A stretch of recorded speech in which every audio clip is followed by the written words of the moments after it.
সারা বাংলাদেশের মানুষ আপনাকে দেখছে, আপনার কথা শুনছে। আপনি বলুন, সংসার আপনার কেন ভালো লাগে না?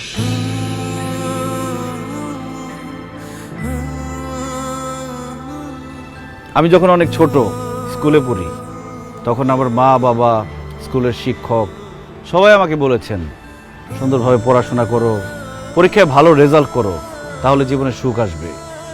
আমিও সেই সুখের আশায় দিন রাত পড়াশোনা করতে শুরু করলাম। পরীক্ষা দিলাম, ভালো রেজাল্ট করলাম, পড়াশোনা শেষ করলাম, কিন্তু সুখ পেলাম না। বরং চাকরি নামের একটা দুশ্চিন্তা আমার জীবনে চলে আসলো। সবাই বলতে শুরু করলো, যদি ভালো চাকরি পাও তাহলে জীবনে সুখ পাবা। তাই চাকরির জন্য বিভিন্ন জায়গায় পাগলের মতো ঘুরতে থাকলাম, ইন্টারভিউ দিতে থাকলাম। অবশেষে আমার চাকরিটা হলো ঠিকই, কিন্তু আমার জীবনে সুখ আসলো না। অফিসে কাজের প্রেসার, বসের প্রেসার, প্রমোশনের প্রেসার, আমার জীবন থেকে সুখ আরো বেশি হারিয়ে গেল।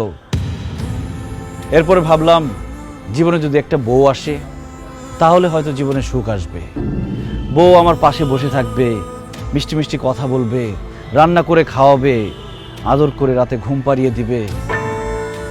তারপর একটা বিয়ে করলাম, কিন্তু তারপর আমার জীবনের সুখ আসেনি। অফিসের প্রেশারের সাথে আমার জীবনে আরেকটা প্রেশার যোগ হইল, সেটার নাম হচ্ছে বউয়ের প্রেশার। কাজের জন্য অফিসে বেশি সময় দিলে বউকে সময় দিতে পারি না, বউকে বেশি সময় দিলে অফিসে সময় দিতে পারি না, বউকে বেশি সময় দিলে অফিসে বসের ঝাড়ি খেতে হয়, অফিসে বেশি সময় দিলে বউর গোমরা মুখ দেখতে হয়। তারপর আজকে এটা লাগবে, কালকে সেটা লাগবে, পরশু ওইটা লাগবে। যখন যা চায় সেটা এনে দিলে সংসারে শান্তি, না এনে দিলে অশান্তি। বউয়ের সাথে ভালো মতো কথা বললে বাবা মা রেগে যায়, বাবা মাকে বেশি সময় দিলে, ভালো করে কথা বললে বউ অভিমান করে।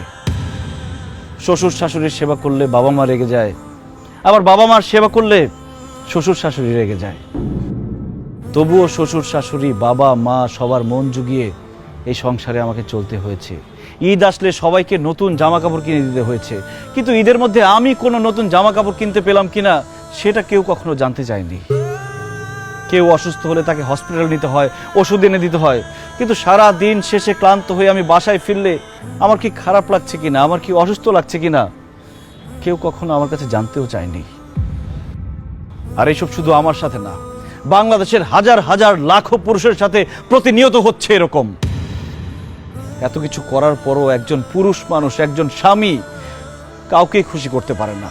সবার শুধু সেই পুরুষ মানুষটার উপরে কমপ্লেইন আর কমপ্লেইন। তাই সংসার থেকে আমার মন উঠে গেছে। আপন মানুষদেরকে আমার পর মনে হচ্ছে, বাড়িটাকে আমার জেলখানা মনে হচ্ছে। আমার মনে হচ্ছে আমার খোলা হাওয়া দরকার, আমার নির্ভেজাল জীবন দরকার, আমার একা থাকা দরকার। তাই আমি বাড়ি ছেড়ে, সবাইকে ছেড়ে এখানে এসে থাকার চিন্তা ভাবনা করেছি।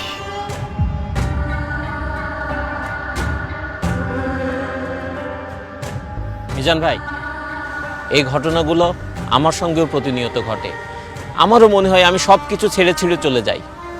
আপনি তো একদম আমার মনের কথা বলেছেন। মিজান ভাই, আমিও সারাটা জীবন অনেক কষ্ট করছি, কিন্তু কাউরে কখনো সুখী করতে পারি নাই। মাঝে মাঝে মনটা চায় যে সংসার জীবনটা ছাইরা চলে যায়, কিন্তু বাবা মা, বউ বাচ্চা এগো মায়া ছাড়তে পারি না। বাবারে, তুই যা বলছিস তাই দেশের সব পুরুষের সাথেই হয়। পুরুষ কোনোদিন কারো আপন হইতে পারে না।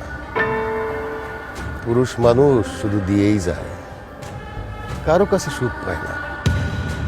তারপরেও পুরুষ সংসার ছেড়ে যেতে পারে না। তার দায়িত্ব হচ্ছে সংসারটাকে আগলে রাখা, সংসারের সব মানুষগুলিকে ভালো রাখা। এই অবস্থাটা হইতো না রে বাবা, যদি আমরা পুরুষরা নারীরে নারী না বলতাম, মানুষ বলতাম, মানুষ ভাবতাম।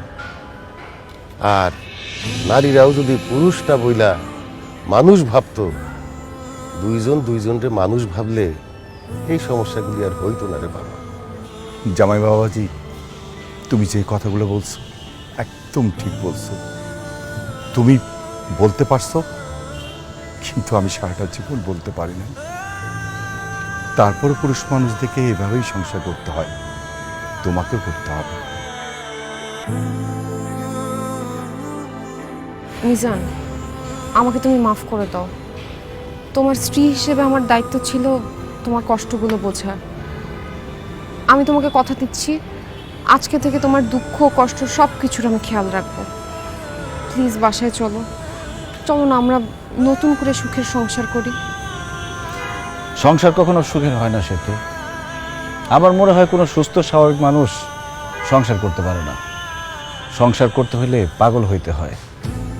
আমার মনে হয় আমরা পুরুষরা সবাই পাগল, আর সেই জন্য সংসারের শত ঝামেলা সহ্য করেও সংসার করে যাচ্ছি, করে যাব।